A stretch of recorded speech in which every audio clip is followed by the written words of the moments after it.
Iya Pak, nanya aja Pak sama Ibu Sophie Sorry tadi nanti. nggak kedengaran karena sinyalnya kurang bagus.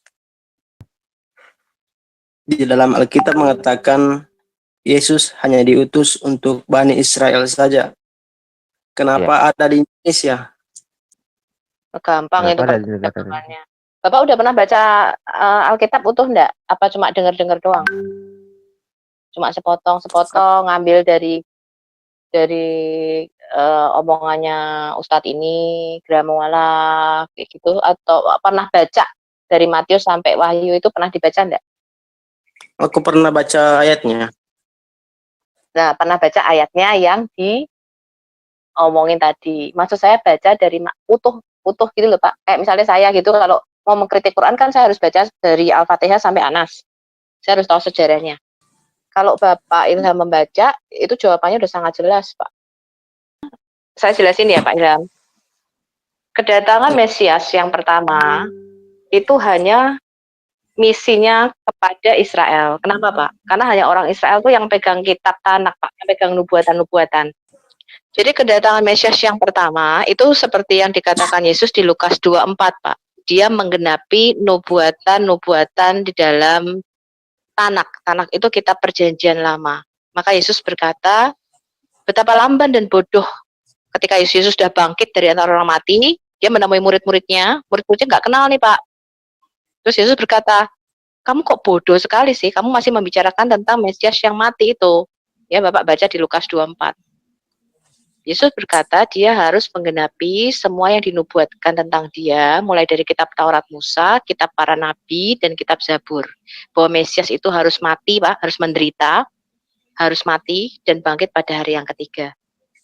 Nah, jadi mengapa pengutusan Yesus itu pertama harus pada orang karena dia yang pegang kitabnya Pak, orang Yahudi itu.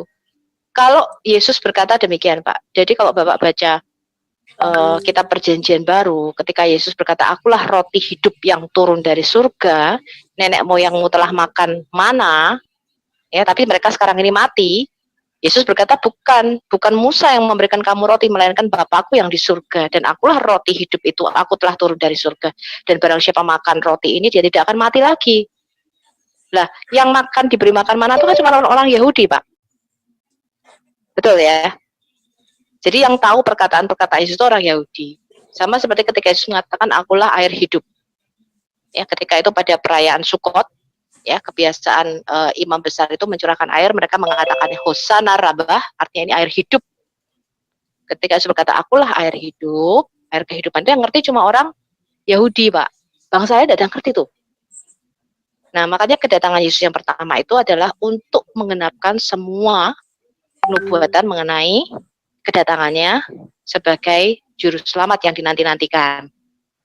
Ya, yang dijanjikan oleh Musa di kitab Ulangan 18. Terus Yesus berkata demikian Pak, Yohanes 10 ayat 16. Yohanes 10 ayat 16, Yesus berkata demikian Pak, sama seperti Bapa mengenal aku dan aku mengenal Bapa, aku memberikan nyawaku bagi domba-dombaku. Tetapi ada lagi padaku domba-domba lain yang bukan dari kandang ini. Domba-domba itu harus kutuntun juga, dan mereka akan mendengarkan suaraku, dan mereka akan menjadi satu kawanan dengan satu gembala. Jadi ketika Yesus sudah bangkit dari antara orang mati, baru Yesus berkata demikian, kamu akan menjadi saksiku mulai dari Yerusalem dulu pertama-tama, sampai Yudea, sampai Samaria, dan sampai ke ujung-ujung bumi. Tetapi semua dimulai dari Yerusalem. Maka Yesus berkata, keselamatan itu datangnya dari bangsa Yahudi. Bisa ya, bantu sebentar, aku belum selesai kok. Siapa tahu ini? Ya, jadi kedatangan yang pertama itu untuk bangsa Yahudi. Makanya Yesus itu punya dua ring, Pak. Muridnya itu ada dua ring. Ring pertama itu cuma 12 orang, ring keduanya itu 70. Ya, yang pertama itu 12 orang itu hanya diutus kepada orang Israel. Yesus katakan jangan menyimpang ke jalan bangsa-bangsa lain. Yang 70 orang ini diutusnya Pak ke bangsa-bangsa lain. Karena angka 70 itu melambangkan angka bangsa-bangsa. Nah, terus kalau tadi yang dikatakan Kevin tadi di Matius 28, perintah Yesus ketika dia sudah bangkit, itu yang kita sebut dengan amanat agung. Di Matius 28 dikatakan apa? sekarang ini segala kuasa sudah diberikan kepada Yesus, Pak, di bumi dan di surga. Dan Yesus berkata sekarang pergi, jadikan semua bangsa muridku. Makanya Yesus kemudian memberikan karunia, Pak, kepada murid-muridnya untuk bisa berbahasa lidah dan bisa berbahasa bangsa-bangsa lainnya. Itu juga ada di dalam hadis Bapak, bahwa murid-murid Nabi Isa Al-Masih ya itu tidur, pada waktu bangun Isa Al-Masih itu mengutus mereka kepada bangsa-bangsa, Pak. Isa Al-Masih mengutus mereka ke bangsa-bangsa, muridnya bilang, lu kan nggak bisa ngomong, itu kan bahasanya beda. Isa Al-Masih udah tenang aja, tidur. Habis mereka tidur, besoknya bangun, tiba-tiba murid-murid Isa Al-Masih itu bisa ngomong, Pak, dalam berbagai bahasa-bahasa di dunia. Nah, itu permulaan Injil, Pak. Jadi Injil itu keselamatan datang dari bangsa Yahudi untuk menjadi berkat. Makanya dikatakan dari keturunan Abraham inilah semua bangsa di muka bumi akan diberkati, karena Mesias itu harus dilahirkan dari keturunan Abraham, Pak, dari jalurnya Ishak. Nah, itu jawaban saya. Ya, silakan dibantah. Dalam Injil Yohanes 17 ayat 9 dikatakan, kata Yesus, aku berdoa untuk mereka dalam kurung Bani Israel, bukan untuk dunia aku berdoa, tetapi untuk mereka. Terus diperkuat lagi dari dalil selanjutnya di Kisah Para Rasul 16 ayat 6, karena Roh Kudus mencegah mereka untuk memberitakan Injil di Asia. Gimana tuh, Pak? Bertentangan dengan yang Ibu tadi jelaskan. Jawabannya gampang banget itu. Ya, entar dulu, Sangat tidak Pak. bertentangan. Paling udah dijawab. kita ini bukan umat dalam bani kurung, Pak. Jadi nggak ada tuh kata dalam kurung. Di situ gini, Pak. Di situ Yesus berdoa khusus untuk pengikutnya, untuk murid-muridnya. Tapi di dalam ini ada dalam kurung Bani Israel. Mana itu? Alkitab mana coba? Yang pakai dalam kurung Bani Israel. Bisa ditunjukkan, Pak? Coba share screen-nya. Bisa share screen kok, Pak. Bisa share screen biar teman-teman di sini bisa tahu. Dan bisa mendukung juga dari dalil yang Bapak bilang. Aku lihat di artikel sih. Iya. Tuh, kok artikel. Artikelnya siapa? Kita ini sebutannya umat. Iya. Kita ini sebutannya bukan umat Bani Kurung, Pak. Kalau umat Bani Kurung itu kan ya Bapak tahu sendiri. Kita umat terjemahan, Pak, bukan Iya. umat artikel. Kita Ya bukan udah yang dalil yang kedua tadi aja. Ya, jadi yang mana tadi yang tanda kurungnya biar saya yang share screen. Nggak ada, itu artikel doang, tambah-tambah. Di Alkitab kita nggak ada itu. Tambah bahan. doa untuk murid-murid, Pak, bukan untuk bangsa Israel, Pak. Bapak Begini. jangan salah, Pak. Halo. Iya.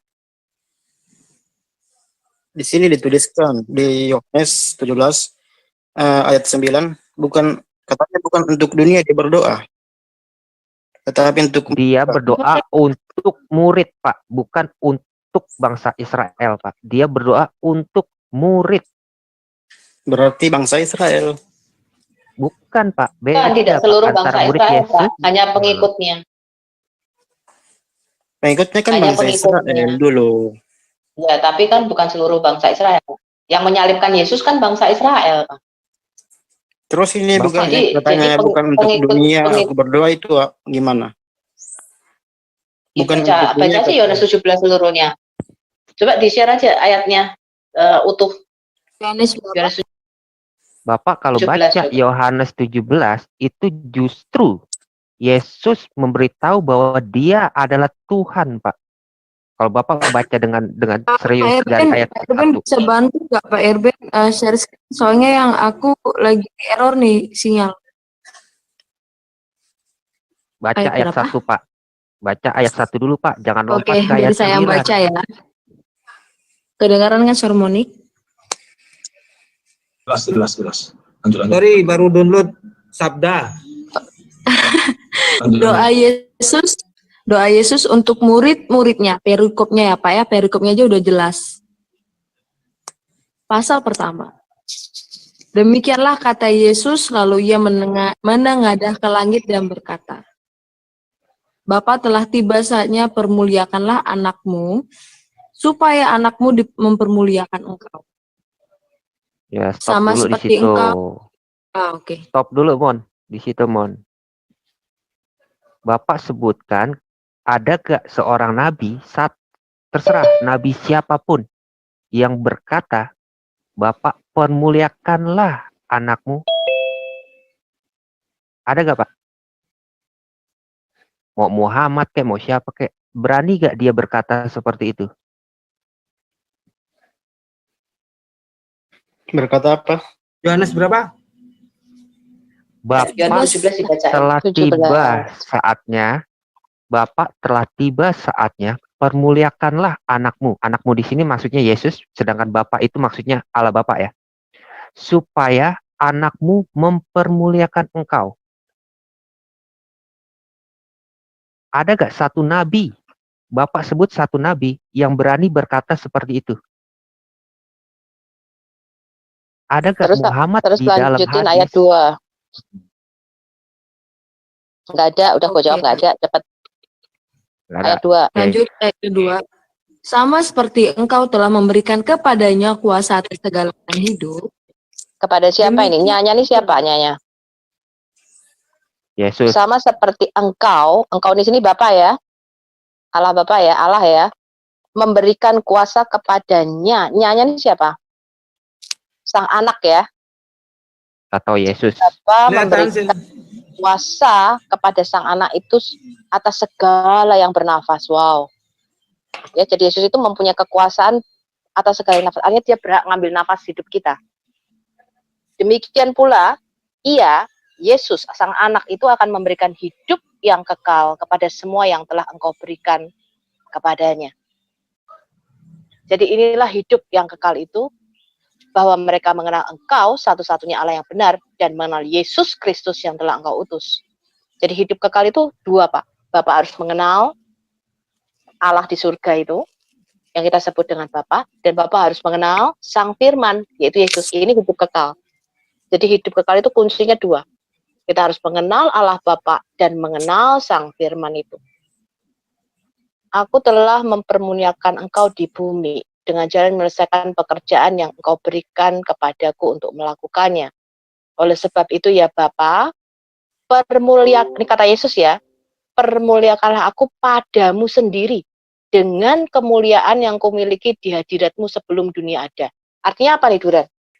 Yesus berkata, Bapa, permuliakanlah aku padamu sendiri dengan kemuliaan yang kumiliki di hadiratmu sebelum dunia ada. Berarti Yesus sudah ada sebelum dunia ada dong? Iya, sebelum penciptaan, Yesus telah ada, Pak. Sebelum segala sesuatunya diciptakan, Yesus telah ada di hadirat Bapa. Terus Yesus berkata demikian, aku telah menyatakan namamu kepada semua orang yang engkau berikan kepadaku dari dunia. Jadi nama Yesus ini adalah nama duniawi ya. Nama manusia maksudnya. Ya, artinya juru selamat. Mereka itu milikmu dan engkau telah memberikan mereka kepadaku. Wow. Dan mereka telah menuruti firman-Mu. Sekarang mereka tahu bahwa semua yang engkau berikan kepadaku itu berasal daripadamu. Sebab segala firman yang engkau sampaikan kepadaku telah kusampaikan kepada mereka, dan mereka telah menerimanya. Mereka tahu benar-benar bahwa aku datang daripadamu. Dan mereka percaya bahwa engkau yang telah mengutus aku. Aku berdoa untuk mereka. Siapa? Murid-muridnya Pak, yang menerima dia tadi. Sebagai Mesias. Bukan untuk dunia. Aku berdoa tapi untuk mereka yang telah engkau berikan kepadaku, sebab mereka adalah milikmu. Dan segala milikku adalah milikmu, dan milikmu adalah milikku. Wah, ada nggak Nabi yang mengatakan miliknya Allah itu miliknya dia? Kira-kira nih Duran? Ya. Ada nggak Udah Nabi yang pasti nggak ada. berkata miliknya Allah adalah milikku, dan milikku adalah milikmu, dan aku telah dipermuliakan di dalam mereka. Yesus berkata, aku tidak lagi ada di dalam dunia, tapi mereka masih ada di dalam dunia, dan aku datang kepadamu ya Bapa yang kudus. Peliharalah mereka dalam namamu. Siapa? Di dalam nama Bapa, yaitu namamu yang telah engkau berikan kepadaku, supaya mereka menjadi satu sama seperti kita. Lompat yang ke-24. Coba Bu Sophie dibacain. Bu Sophie kan Ya suaranya Bapa, itu. Aku mau supaya dimanapun aku berada, mereka juga berada bersama-sama dengan aku. Mereka yang telah engkau berikan kepadaku, agar mereka memandang kemuliaanku yang telah engkau berikan kepadaku, sebab Bapa engkau telah mengasihi aku sebelum dunia dijadikan. Jadi sang firman ini sudah ada sebelum segala sesuatu diciptakan. Oke, berarti kita tadi sudah jawab jelas ya. Ini doa Yesus untuk murid-muridnya. Judulnya aja untuk murid-muridnya. Ya, jadi jelas bukan untuk seluruh bangsa Israel ataupun seluruh dunia. Supaya murid-muridnya ini yang sudah Tuhan berikan, yang percaya kepada Yesus itu dipelihara, dijagai. Karena Yesus tahu bahwa Yesus akan mengutus mereka seperti domba ke tengah-tengah serigala. Iya, Pak Ilham kalau pernah nonton debat antara Adek Rion dan Zulkifli Abbas itu ditanya, sebelum dunia diciptakan, dijadikan, apa yang Allah SWT lakukan? Jawaban Zulkifli Abbas dan Bamtri, Allah tidak melakukan apa-apa. Tetapi di dalam iman kita, di dalam iman Kristen, itu jelas. Bapa dan firman-Nya itu saling mengasihi sebelum dunia dijadikan. Aku rasa jelas sih, mungkin kita ke kisah para rasul tadi. Yang Roh Kudus mencegah mereka memberitakan Injil ke Asia. Jadi juru selamat itu lahirnya harus dari bangsa Israel, Pak. Selamatan ada dari Yahudi. Sumbernya di situ, Pak. Tapi untuk Bani Israel saja. Bukan. Nah, kenapa nabi-nabi selalu di Israel, Pak? Itu sebagai sumber, Pak. Karena Tuhan itu hanya mempercayakan firman-Nya di Mazmur 147, Pak. Tuhan itu hanya mempercayakan firman-Nya itu kepada Bani Israel. Jadi yang tahu nubuatan tentang kedatangan juru selamat itu hanya orang Israel, Pak. Gitu. Bangsa lain itu hanya meraba-raba, tetapi Tuhan itu memilih suatu bangsa, dia memanggil suatu bangsa, dan dia menetapkan Mesias itu harus lahir. Jadi Tuhan itu pilihan, Pak. Kalau Bapak baca Alkitab dari kitab Kejadian, itu dipilih Tuhan, Pak. Anak-anaknya Adam itu banyak, Pak. Tapi yang ditulis cuma jalur Set. Dan Kain, jalur Kain terhilang. Mungkin begini Bu Sofi, ini Pak Ilham ini masih bingung berkelut di bahasa tadi itu ya Pak Ilham ya, kalau saya tangkap. Kok bangsa Israel saja gitu ya Pak Ilham ya? Ya karena dia bacakan satu ayat saja. Ya, belum dapat poinnya mungkin Pak Ilham. Kan tadi halo. Ya. Kan saya tadi bilang di ayat lain mengatakan jangan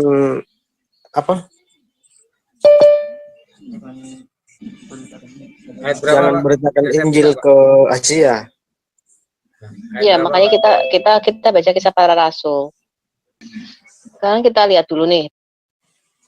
Paulus datang juga ke Derbe dan ke Listra. Di situ ada seorang murid bernama Timotius, ibunya adalah seorang Yahudi yang telah menjadi percaya, sedangkan ayah seorang Yunani. Timotius dikenal baik oleh saudara-saudara di Listra dan Ikonium, dan Paulus mau supaya dia menyertainya dalam perjalanan.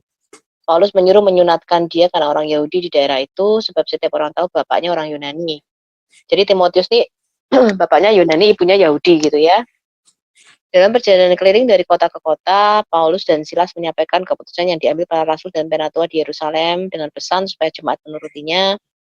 Demikianlah jemaat-jemaat diteguhkan dalam iman dan makin lama makin bertambah besar jumlahnya. Mereka melintasi tanah Frigia dan tanah Galatia karena Roh Kudus mencegah mereka untuk memberitakan Injil di Asia, dan setibanya di Misia mereka mencoba masuk ke daerah Betania, tapi Roh Yesus tidak mengizinkan mereka. Jadi gini Pak, kalau tadi kita baca di Matius 28, Yesus kan menyatakan jadikanlah semua bangsa muridku. Semua bangsa itu termasuk bangsa Asia nggak menurut Pak Ilham? Berarti kan ini. Bentar saya tanya dulu. Kita bicara urutan logikanya dulu.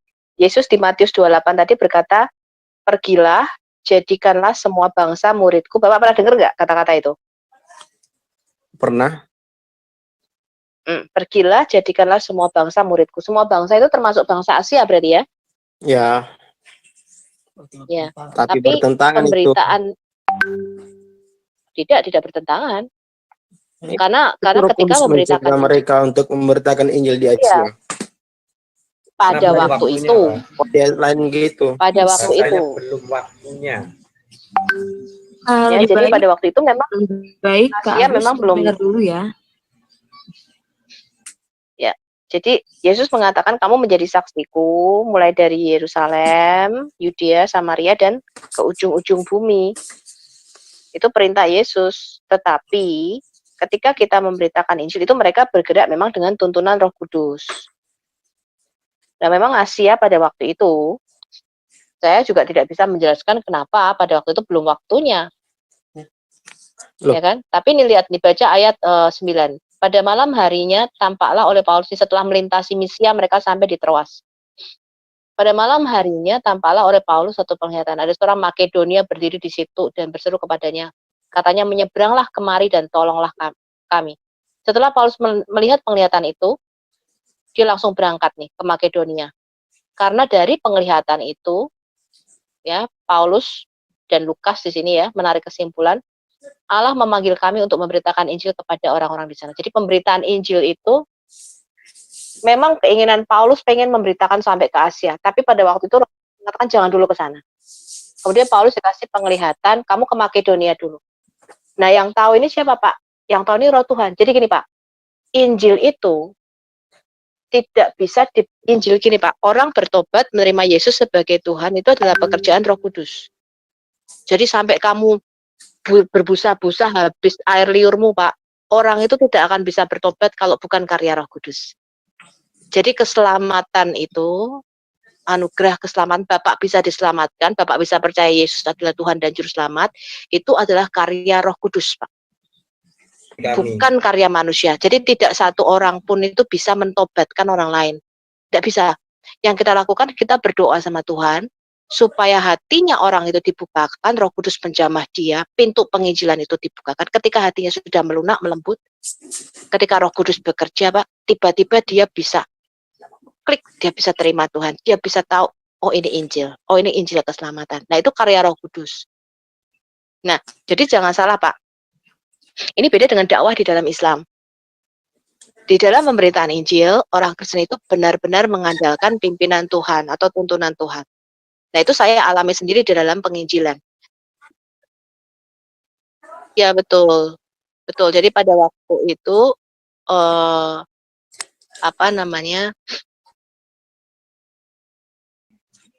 di Asia itu di dalam kitab Wahyu jelas ya, Asia itu termasuk jemaat di Efesus, Pergamus, Smyrna, itu semua di Asia, Pak. Jadi Injil itu juga diberitakan sampai ke sana, tetapi Tuhan pakai orang beda-beda. Dan pada waktunya dia, kalau bukan waktunya Tuhan, nggak bisa. Gitu. Jadi Tuhan sudah pilih orangnya, Tuhan pilih tempatnya. Ya kan, makanya ketika kita menginjili suatu daerah tertentu, memang kita harus doakan dulu daerah itu supaya pintu penginjilan itu dibukakan di situ. Kalau bukan karya Tuhan, ya berat. Oke. Pasti berat. Gitu. Ya. Oke. Begini. Walaupun sudah dijelaskan sama Ibu Sofia, tapi saya belum terpuaskan oleh jawaban Ibu. Dan saya mau lagi untuk membantahnya. Oke? Betul. Silakan, Pak. Nanti saya puaskan Bapak sampai puas. Oke. Injil dengan sangat tegas menyatakan bahwa Yesus disuruh Allah hanya untuk bangsa Israel saja. Kedua belas murid itu diutus oleh Yesus dan ia berpesan kepada mereka, janganlah kamu menyimpang ke jalan bangsa lain atau masuk ke dalam kota orang Samaria, melainkan pergilah kepada domba-domba yang hilang dari umat Israel. Hanya kepada bangsa Yahudi. Ini maksudnya dalam Injil Matius 10 ayat 5-6. Jawab Yesus, aku diutus hanya kepada domba-domba yang hilang dari umat Israel. Kemudian perempuan itu mendekat dan menyembah dia sambil berkata, Tuhan, tolonglah aku. Tetapi Yesus menjawab, tidak patut ambil roti yang disediakan bagi anak-anak dan melemparkannya kepada anjing. Artinya ini non-Yahudi. Dalam Injil Matius pasal 15 ayat 24 sampai 26. Jadi, yang bukan Bani Israel dianggap anjing dong. Tuhan kok diskriminatif banget ya? Kata Yesus kepada mereka, aku berkata kepadamu, sesungguhnya pada waktu penciptaan kembali, apabila anak manusia bersemayam di takhta kemuliaannya, kamu yang telah mengikuti aku akan duduk juga di atas 12 takhta untuk menghakimi ke-12 suku Israel. Dalam Injil Matius pasal 19 ayat 28. Ingat loh, bagi yang bukan 12 suku Israel, ayat Matius 19:28 berlaku kelak sesudah kiamat, yaitu waktu penciptaan kembali. Tegas sekali ya, Yesus sendiri yang mengatakan bahwa dia diutus hanya untuk bangsa Israel. Bapak bisa balik dulu gak Pak ke Matius 15 Pak? Kenapa? Bapak balik ke Matius 15. Bapak balik ke Matius 15. Bapak baca pelan-pelan. 15. Iya, yang tadi Bapak bacain, Bapak balik dulu Pak. Matius 15. Bapak baca pelan-pelan. Ntar saya coba arahkan ya. Bacain Pak. Jawab Tadi Bapak udah bacain.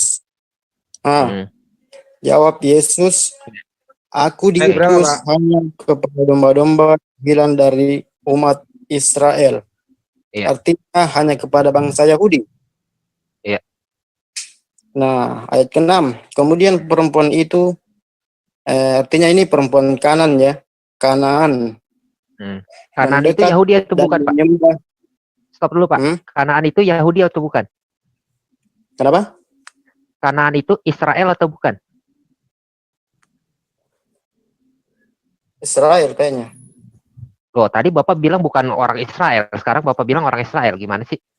Waktu Bapak pertama bacain, Bapak tahu dengan jelas bahwa itu bukan orang kalangan Israel, Pak. Perempuan Kanaan itu bukan dari kalangan Israel, Pak. Dia orang Kanaan. Tadi Bapak ini loh, bacain loh. Iya, iya. Ya kan? Benar kan? Iya. Oke. Sekarang Bapak bacain lagi, Pak. Bapak bacain lagi. Kemudian perempuan itu mendekat dan menyembah dia sambil berkata, Tuhan, tolong aku. Bapak stop dulu. Setelah Bapak stop, Bapak bacain lagi, Pak. Kemudian perempuan itu menyembah dia dan berkata apa, Pak? Sambil berkata, Tuhan, tolonglah aku. Ya, stop. Tuhan, tolonglah aku. Benar kan, Pak? Orang yang bukan Israel datang kepada Yesus dan dia ngapain, Pak? Tolong. Menyembah, minta tolong. Menyembah kan? Setelah dia menyembah, dia berkata apa, Pak? Katanya, Tuhan, tolonglah aku. Nah, justru di sini argumen yang Bapak mau sodorkan itu justru menunjukkan ketuhanan Yesus, Pak. Argumen Bapak, Yesus hanya diutus kepada orang Israel. Tetapi Bapak sendiri yang mengatakan perempuan itu bukan orang Israel, Pak. Poinnya dapat gak, Pak? Linknya 28 ya? Tadi, ini yang Matius 19. 24 sampai 26. Yang 26. 15 dulu, Pak. 15 dulu, Pak. Bapak fokus di situ dulu, Pak. Yang 26. Oke. Terus lanjut lagi, Pak. Setelah perempuan itu datang menyembah loh, Pak ya. perempuan itu datang menyembah. Dia tahu bahwa Yesus adalah Tuhan, maka itu dia bilang, Tuhan, tolonglah aku. Benar gak, Pak?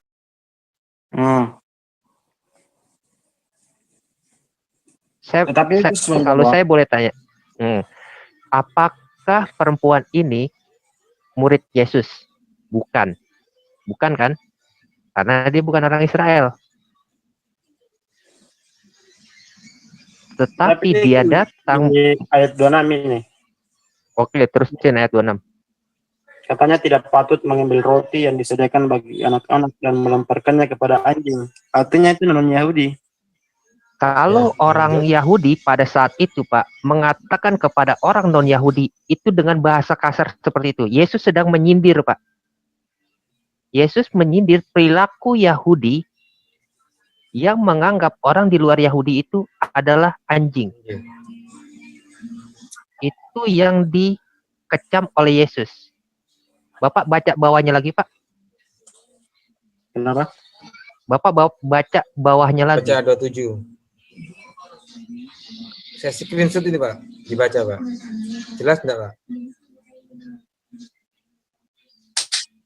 Endingnya 28. Saya bantu Bapak arahin Bapak biar Bapak enggak istilahnya kalau Alkitab itu enggak bisa comot ayat, Pak. Bapak baca bawahnya lagi, Pak. Apa yang terjadi? Kata perempuan itu, benar Tuhan.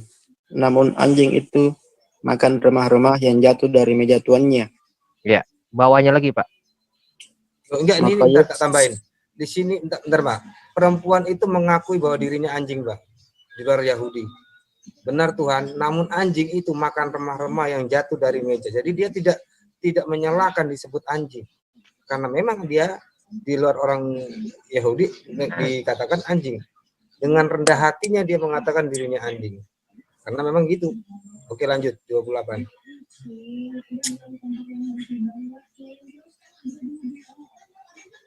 Baca, Pak, 28, Pak. Dibaca, Pak, 28-nya. Maka Yesus menjawab dan berkata kepadanya, Hai ibu, besar imanmu, maka jadilah kepadamu seperti yang kau kehendaki. Dan seketika itu juga anaknya sembuh. Wow, luar Anaknya biasa sembuh ya. apa enggak, Pak? Perkataan Yesus berkuasa.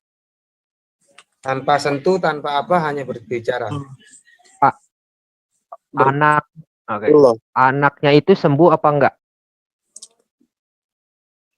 Sembuh karena Dilayani Allah. Ya. Dilayani Berarti, enggak? Oh, ya. Berarti begini, Pak ya. Argumen yang Bapak sodorkan kepada kita itu sebenarnya bisa dimentahkan oleh ayat-ayat berikutnya, Pak. Bapak mengakui bahwa wanita itu adalah non-Yahudi. Jadi, argumen Bapak tentang Yesus hanya diutus untuk orang Israel itu udah salah, Pak. Itu udah terbantahkan. Karena perempuan Kanaan itu bukan orang Yahudi, Pak. Bukan orang Israel. Wow, Kedua, hebat Yesus ya. Luar kedua, biasa. Pak. Nyonya terhormat Gunai. Ya, terus yang kedua, Pak. Di situ wanita itu tahu bahwa Yesus adalah Tuhan. Maka itu dia datang menyembah. Bapak perhatikan, Pak ya. Dia datang menyembah, Pak. Dan dia berkata, Tuhan, tolonglah aku. dan ibu ini belum menyebutkan ya apa maunya ya. Tapi Tuhan Yesus tahu. Makanya Ibu ini cerdas juga ya, bisa nangkap maksud Yesus. Permainan kata Yesus itu yang apa namanya retorika Yesus ketika dia menyindir orang-orang Yahudi, ditangkap maksudnya, cerdas juga. Zaman sekarang orang kurang cerdas gitu menangkap, tidak seperti ibu ini. Pak Ilham karena atau Pak Agus kerendahan, nih? karena kerendahan hati ibu itulah. Mesti ibunya ini namanya Sofiato. Iya, Sofiatul. Bukan, Sofiatul enggak, bidadari Bu. pidana. Itu namaku.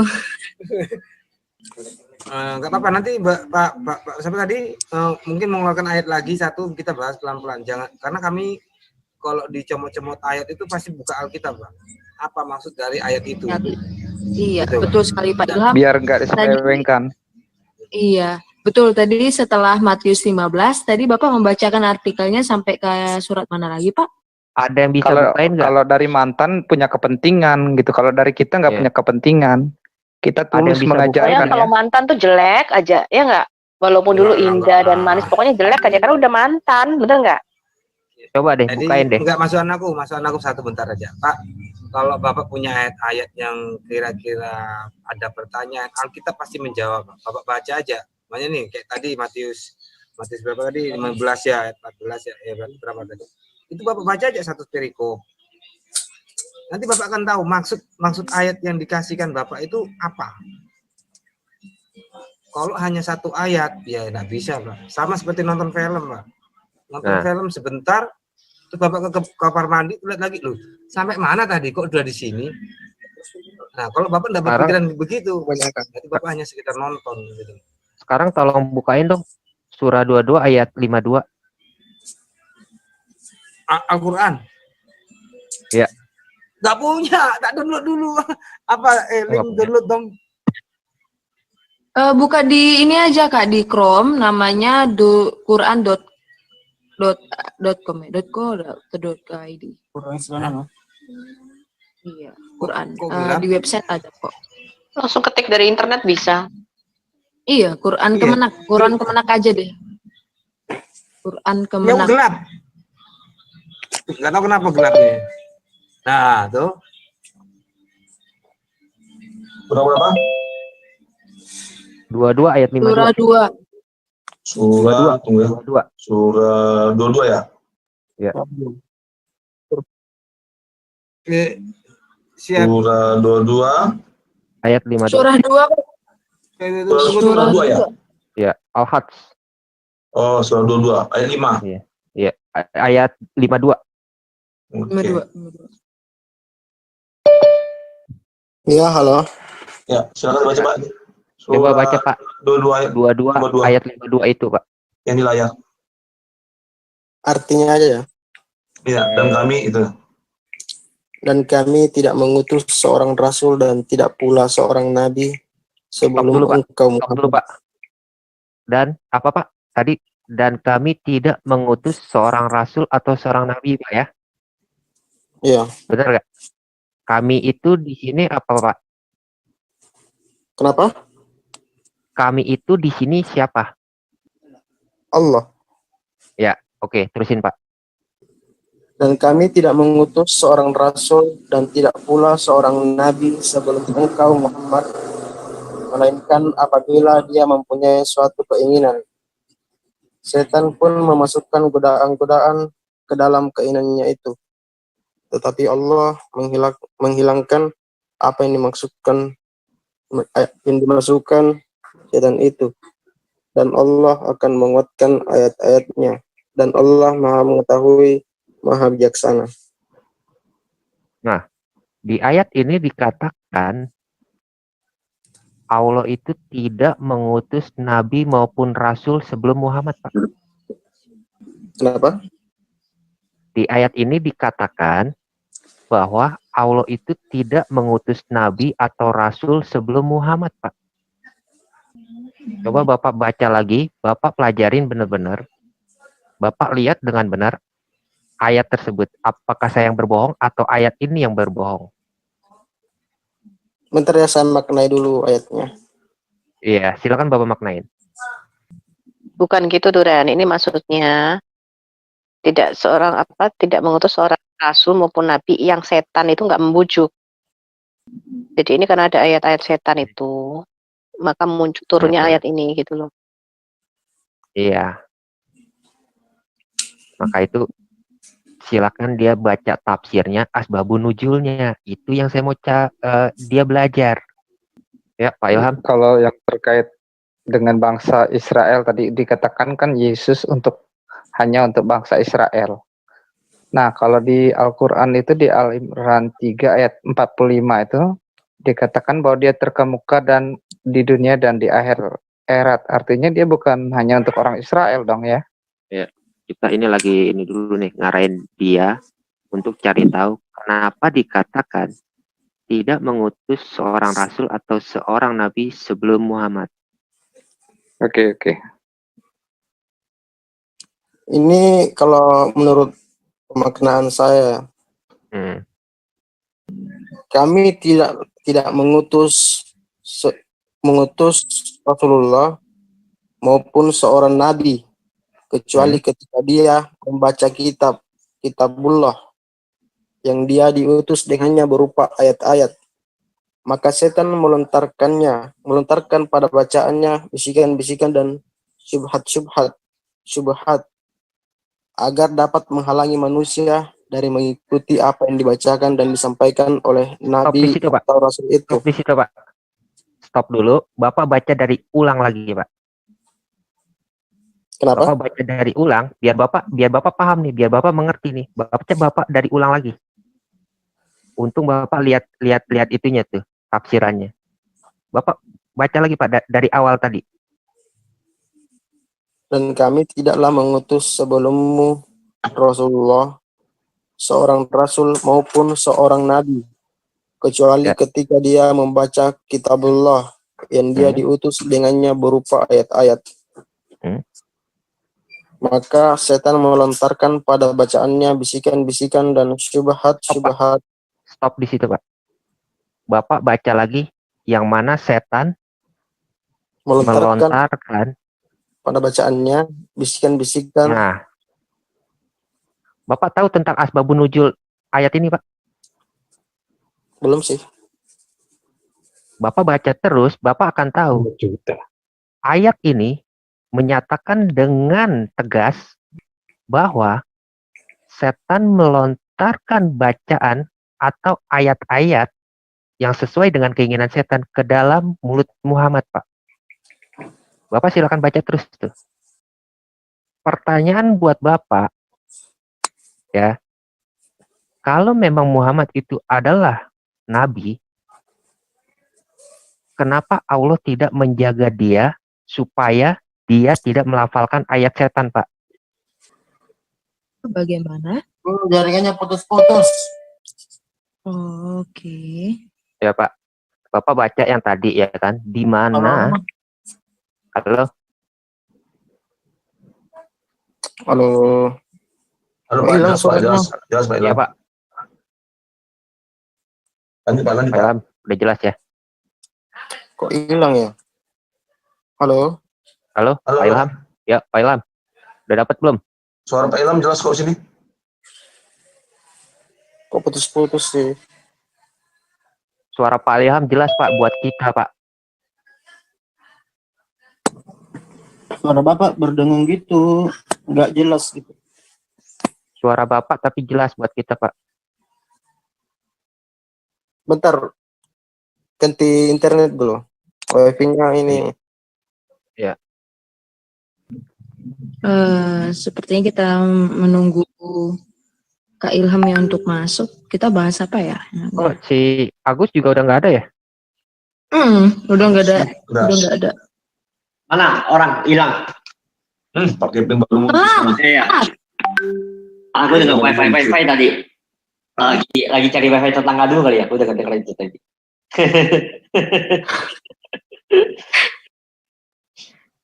Astaga. Jadi emang mereka ini sebenarnya rajin. Mana Pak Ilham? Iya, sebenarnya rajin. Bagus yang begitu-begitu itu apa? Dia mau belajar kebenaran. Ini lagi live kan? Live. Oh, live. Live ini. Waduh. Live. Hah? Nggak usah. Nggak, kan suara saya pengen masuk ke YouTube, saya mau kasih tahu orang tua saya. Suara saya ada di YouTube gitu. Ya silakan. Promosi ya. Dan mereka ini memang sebenarnya rajin banget. Cuma Rajin cari kesalahan. bukan cari kesalahan sih Kak sebenarnya. Itulah hebatnya Alkitab kita ini, membuat orang penasaran, sama seperti zaman Yesus. Yesus itu dibuatnya, Yesus sendiri ya, membuat diri itu seperti sesuatu yang penasaran bagi orang-orang.